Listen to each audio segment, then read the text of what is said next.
Hey everyone, Anthony Fantano here, internet's busiest music nerd. I hope you're doing well. And it's time to get a little bit silly on this channel today with a tier list. A tier list that's kind of been sitting in my notes for a while now in terms of like, will I, won't I? And that's the official Anthony Fantano white rapper tier list. Okay, look, off the bat, the concept, the idea of a white rapper is a topic that can be spoken about contextually for ages. In fact, I even have a great conversation with FD Signifier about this very topic that we will link down to below if you're looking, for some more intelligent discourse on that issue than we're going to have here. And look, I know not every white rapper that I'm going to discuss today in this video is good, and I know that the list that I have in front of me today, curated by Austen, doesn't include every significant white rapper of all time ever. This is really just an abridged, abbreviated list covering what I guess you could say are like numerous bases of white rappers. And if you guys want a part 2 where I cover more names and you want to suggest some additional names for a part 2 tier list, we can do that. But in the meantime, the tier list and the list of names that I'm going to go over is the list that we have. So let's get into the tier list, starting with Action Bronson, guy who really came up in the 2010s, made a name for himself with some pretty fun singles and mixtapes, great flow, a ton of personality, verses that are typically loaded with food references and just like really outlandish scenarios and depictions of himself that kind of add to his charm and his character. Love projects from him like Rare Chandeliers, for example. I think he's come out with some good stuff over the years, even if like his core album discography is kind of inconsistent. I still do like to check out an Action Bronson feature or single when it's out, and still think he carries a lot of weight as an artist, which is why I would put Action Bronson pretty solidly in the B tier. I think he's a formidable, a talented, a respectable white rapper. Okay, hitting a quick clip at the start of this, we are moving on to the man, the legend, the lyricist extraordinaire, Aesop Rock. What can be said about this man that has not been said a million times already, even by me in numerous reviews of his records over the years? Very few men are as conceptual and verbose and as coded as Aesop is, regardless of genre. And when it comes to word play, word choice, word assembly, he truly is like unparalleled. The guy has been at it for years and years and years now, and is arguably like still coming out with material that is as good as the stuff he broke into the underground with back in the day. But yeah, as far as like consistency, talent, catalog, contributions to the genre, overall messaging and ethos, so on and so forth, I feel like Aesop Rock is like, pretty much like a model white rapper. I think you could say we'll put him in the S tier. Aesop's great. Okay, next, continuing to go alphabetical through the list over here, we have Beastie Boys. I mean, the legends, absolute legends. So many classics under their belts, so many great records, so many groundbreaking songs.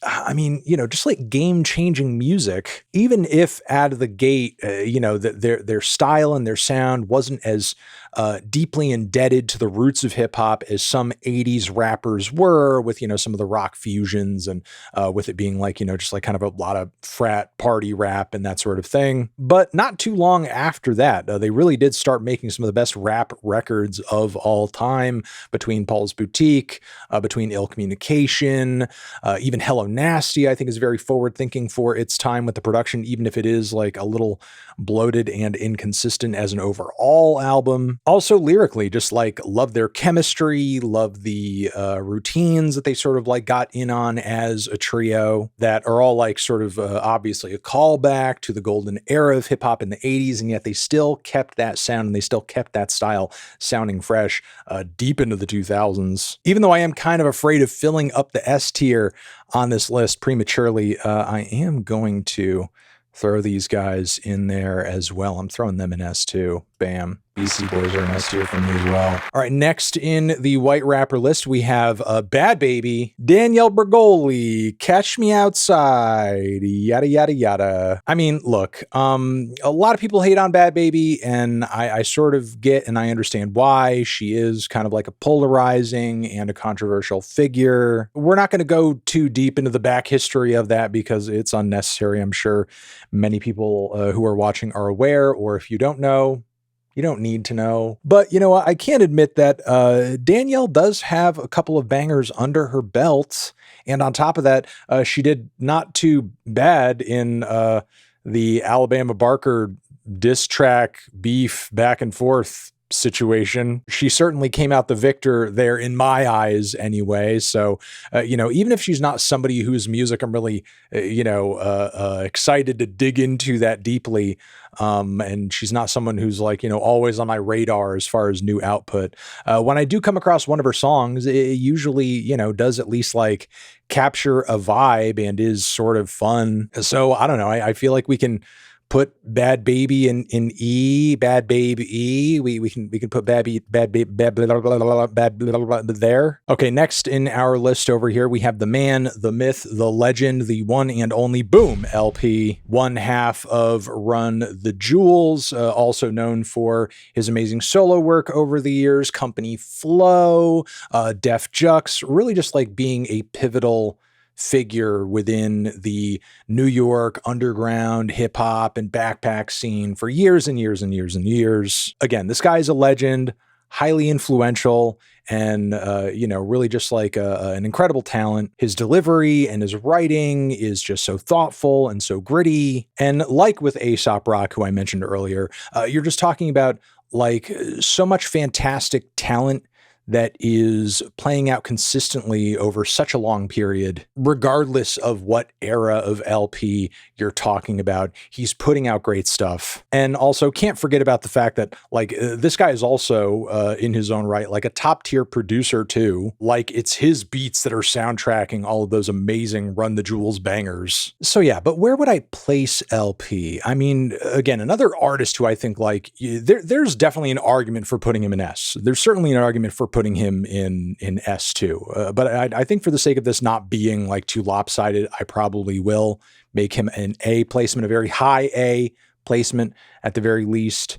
But yeah, LP, another incredible white rapper in my opinion. Okay, next in the list, we have G-Eazy. Yeah, G-Eazy. What is there to say about G-Eazy? I mean, came up in the 2010s, doesn't have a single classic to his name. All of his albums are underwhelming at best, and a lot of his latest material doesn't even see him dealing in hip hop that much. So I don't really know. I just don't really care for or rate G-Eazy as a rapper, honestly. I've never really heard a whole G-Eazy verse that blew my mind. I've never had a G-Eazy song stuck in my head. I mean, he doesn't come across like, you know, a super terrible or toxic person. And, I don't think he makes like the worst music out there in the world.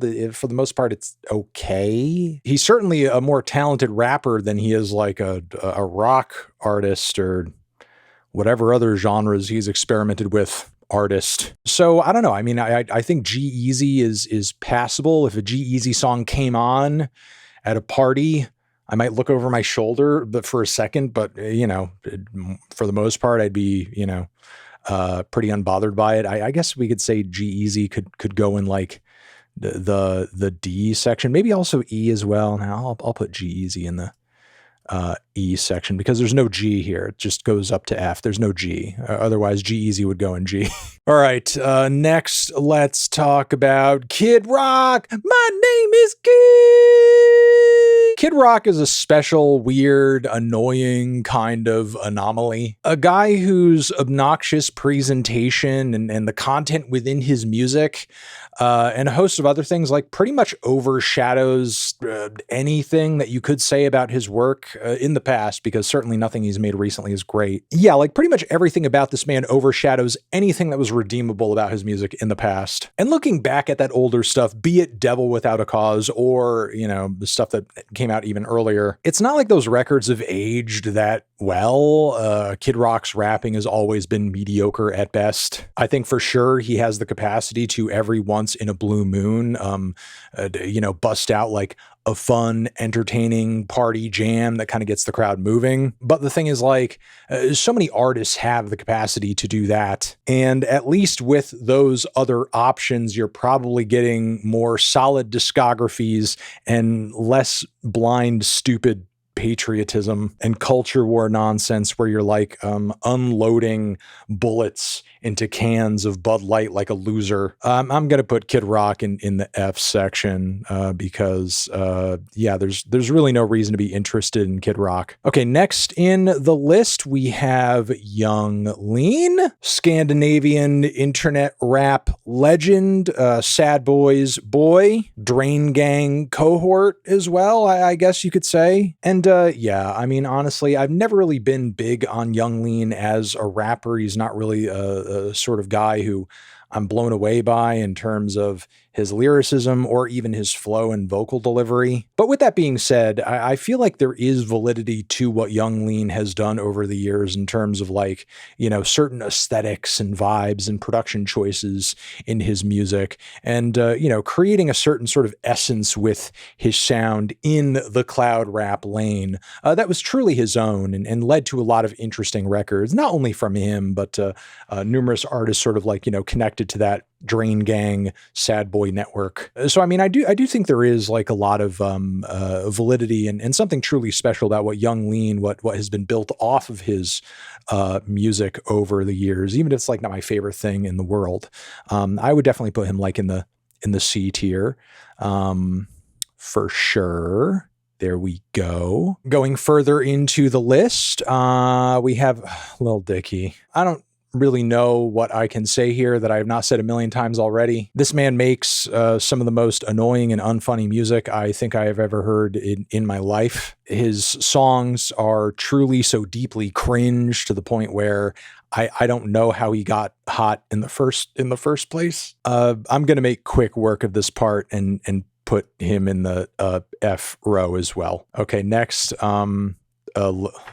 Lil Xan. How did we get here? Okay, who do we have next? Mac Miller, the late, great Mac Miller. Songwriter, rapper, lyricist, producer, extraordinaire, who I think had, one of the more versatile and interesting careers of the 2010s. Certainly one of the most respectable rappers, just generally speaking, to, come out of that initial big internet wave and push in the 2010s. Many of his records have aged quite nicely and have become modern classics in recent years, with even some of the posthumous stuff from him that's dropped as of late being excellent and like really measuring up quality-wise. Also a guy who very much like, over the duration of his career, very much understood his place within the genre culturally as a white artist too. And it's just so obviously a tragedy to have lost him at the place that we did, considering how a lot of that music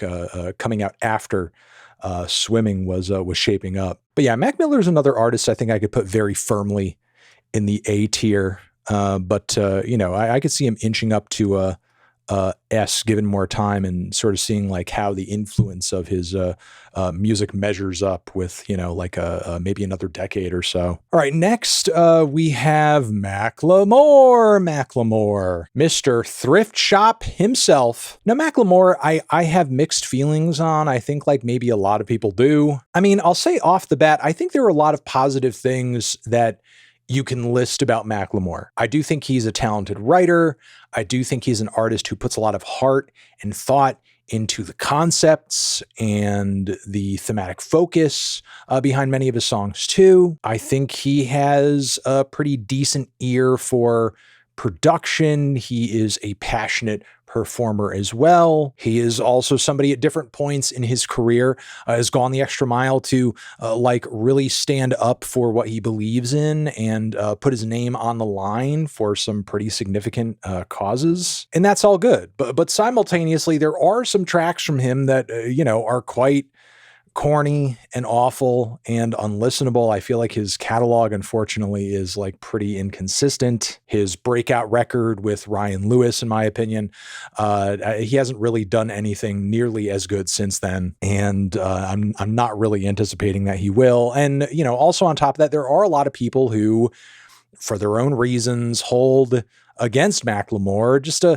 lot of the stuff that for him has proven to be kind of a contextual headache, if you will, because there have been moments in his career where his popularity, because he's white, has overshadowed the work, the superior work, like provably superior work of black artists in the hip hop genre. I mean, everyone remembers the, infamous Grammy Awards where he, won rap album over Kendrick, Good Kid, Mad City, which like is insane. Like even Macklemore himself knows he shouldn't have gotten that. But with that being said, like, as annoying as that is not like Macklemore's doing, and he didn't handle an awkward situation well. Yes, that's true. But I mean, it's a really weird fucking awkward situation that I don't think he anticipated or wanted to be thrown in to begin with. Like how the guy, again, over history has worked through certain situations is not perfect. And I feel like there are times when that is held against him more than it should be. Like at the end of the day, I feel like his music should count a little bit more than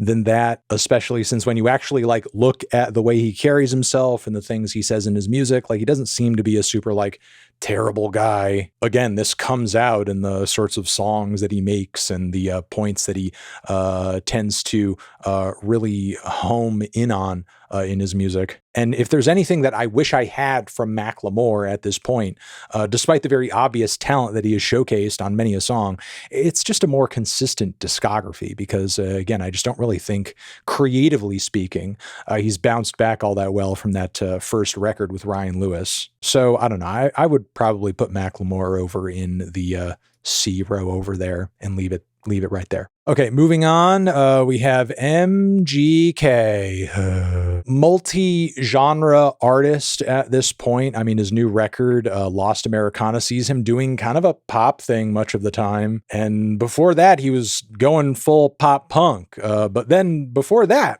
for many, many years, he was like, just like pretty much a rapper. And not one that I ever really cared much for or checked for. I mean, look, I've seen and heard lyrical performances from MGK where it seems like he's got down like a lot of good, solid technical skill, but the substance of MGK's writing and verses just doesn't really do much for me personally. Sometimes I even question how much passion is in there to begin with, given that he so easily switched genres after, taking such a massive L against Eminem when they were having their own little beef going. I mean, look, in the broader sphere of white rappers out there, I think you could do a lot worse than MGK. He's yet to make a record, in my opinion, that like is truly great or classic or game-changing or significant. And even though his music doesn't do anything for me, like I could see why other people get at least something from it. I could put him in the D row. All right, moving on from there, who do we have? We have, the guy himself, Mr. Nem. Yep, Eminem, Marshall Mathers, white rapper extraordinaire. There's a whole generation of white rappers who sound exactly the way they do because of this guy. Like he pretty much gave white rappers the handbook on how to be a white rapper. I mean, there are a lot of people that hold that against him. Although again, like in the case of Macklemore and other artists in general, like, here's the thing, like he just has a sound and he has a style that got popular and it just influenced a lot of people who grew up listening to him, and it is what it is. And look, his discography is not the most consistent either. Even the most hardcore Eminem fans know, like, the guy has put out some pretty mediocre stuff here and there. But with that being said, you can't really deny he has come out with some of the most game-changing and significant hip-hop music of the past 20, 30 years. And while you can chalk up at least some of Eminem's popularity to the fact that he does appeal in a particular way because he's white, even Eminem would tell you this, he has reached and displayed over the course of his career a certain level of technical proficiency and talent and lyrical creativity that few artists have ever reached, even if he does display a lot of that with an occasionally cringy sense of humor, which is not for everybody. And that's the thing, there are many many Eminem songs and records that personally are not for me, but I can't really deny the guy's like incomparable impact, both commercially and culturally. I'm going to put Eminem in the S tier. But if there was an argument for putting him in the A tier, it's that because of Eminem, we have Tom MacDonald. And that really is a terrible thing that as a society, we just should not have. Okay, next we have NF, guy whose music I just don't really get a whole lot out of either. Not only because of the obnoxious and over the top like messaging and themes that go into a lot of his tracks, but also this guy in a lot of respects to my ears just kind of like reads as an Eminem clone, but with much worse production and less interesting songs. I'm just going to be quick about this and put him in the D tier as well. All right. After this, we have Paul Wall, a Southern legend, in my opinion. Certainly not one of my favorite rappers out there, but he's got some bangers to his name for sure. Great vocal presence and some solid features over the course of his career as well. I can see myself putting Paul over in the B tier. I think we could put Paul in B. Posty over here is kind of difficult to rate as a rapper, in my opinion, because even at his peak as a hip hop artist, I think a lot of his songs like barely even felt like rap songs to begin with, as much as they were like pop songs set to trap beats. Like the only reason I think this guy was able to kind of like coalesce into hip hop music was because of the fact that that super hyper melodic trap stuff was so trendy at the time when White Iverson dropped. And over time, his music just got poppier and poppier. And now he's just like, going from straight up singer-songwriter music to just making country music. So I don't know. I mean, I feel like Post Malone has made some good music over the years for sure. Music I enjoy. And I certainly enjoyed him more in the beer bongs and Bentleys era than I did what he's doing now. But I mean, again, it's difficult to measure him as a rapper among anybody else who's doing what they're doing here, because he's not the sort of rapper who I feel like traditionally is like, dropping a great verse, is like really sharp with the pen. Again, I feel like in a lot of his best moments, he sort of like writes a lot of pop songs to rap instrumentals, which there's nothing wrong with, but, in my opinion, that does not a rapper make, if we're talking about, sort of like a rapper in the purest sense. But I mean, he is undeniably like, hip hop adjacent and has written some of the most popular hip hop and hip hop connected music of the past 10, 15 years. So I don't know. I mean, I feel like he's fine. He's okay. I could put him in the C tier. Post Malone's all right. After this, we have Quadeca. Quadeca's come out with some great music. At one time, a YouTube rapper, now really just like kind of a polymath in terms of, different genres going into his music, but like still hip hop continues to be a major influence. A guy who produces for other hip hop artists, a guy who fuses hip hop music quite creatively and, seems to have deep respect and appreciation for the genre and the culture itself. I feel like he still has time to sort of like build up that discography and that catalog to the point where it does become like, classic. And we do really get that like sort of like long-term consistency.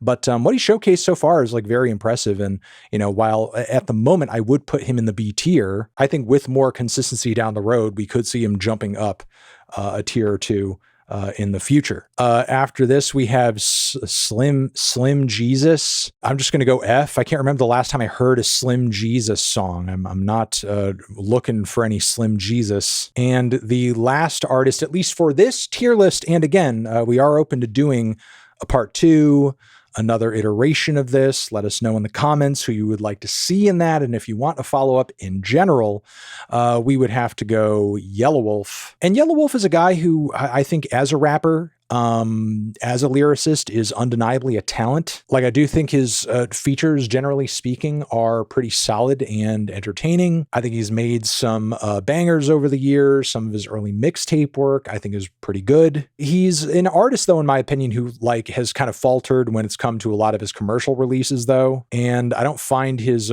core albums to be as interesting as like some of those earlier mixtapes, and I don't find him to be as great at kind of crafting albums as he is like single songs sometimes. But like certainly again, he's a guy who I can't deny is talented in his own right. I just don't find his catalog to be as consistent as some of the artists in this list over here. So, you know, I would put him in the C tier as well. And I think that's going to be it for now. That's me tiering some white rappers for you. There you go. Let me know what you think of these placements over here. Do you agree? Do you disagree? Let me know. Did I overrate anybody? Did I underrate anybody? You'll just have to tell me. Over here next to my head is another video that you can check out. Hit that up or a link to subscribe to the channel. Anthony Fantano, white rappers, tier list, forever.